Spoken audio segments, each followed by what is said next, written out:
अयोध्येतील राम मंदिरात झालेल्या चोरीच्या मुद्द्यावरून उभाटा गट सध्या राम रक्षा आंदोलनाचा मोठा देखावा करत आहे। दादर पाठोपाठ आज नागपूरच्या राम मंदिरातही भगव्या पताका आणि होर्डिंग लावून ठाकरे गटानं स्वतःला रामाचा मोठा कैवारी दाखवण्याचा प्रयत्न केलाय। पण खरंच यांना रामाचा पुळका आलाय का, की हा फक्त एक राजकीय स्टंट आहे?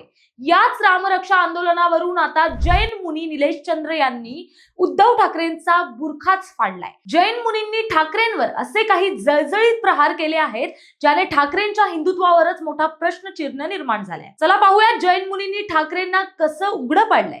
नमस्कार, मी प्राची शिरकर, आपण पाहत आहात प्रहार न्यूज लाईव्ह। रामरक्षा आंदोलनात सहभागी झालेल्या उद्धव ठाकरेंना जैन मुनी निलेश चंद्र यांनी आरसा दाखवलाय। त्यांनी म्हटलंय की बाळासाहेबांचे विचार आता पूर्णपणे संपलेले आहेत। उद्धव ठाकरेंच्या आंदोलनाची खिल्ली उडवताना मुनी निलेश चंद्र म्हणाले, उद्धव ठाकरेंचे आंदोलन मी पाहिलं, पण त्यांना रामरक्षा धड वाचता देखील आली नाहीये। एवढ्यावरच ते थांबले नाहीत, तर त्यांनी ठाकरेंना थेट सल्ला दिला की उद्धव ठाकरेंनी रामरक्षा सोडून कुराण वाचायला पाहिजे, कारण रामरक्षा कवच आता त्यांच्या कामाचं राहिलेलं नाहीये। ठाकरेंच्या या नव्या राम भक्तीचा पर्दाफाश करताना मुनींनी हनुमान चालीसा प्रकरणाची आठवण करून दिली आहे। ते म्हणाले, ज्यावेळी खऱ्या अर्थानं हनुमान चालीसा वाचायची गरज होती, तेव्हा याच उद्धव ठाकरेंनी नवनीत राणा यांना चक्क 14 दिवस जेलमध्ये टाकलं होतं।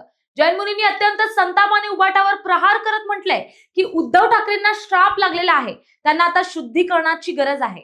आता जी बाबरी मस्जिद बनत आहे तिथेही घोटाळा झालाय, त्या विरोधात तुम्ही बोलणार का, असा थेट प्रश्न त्यांनी ठाकरेंना विचारलाय।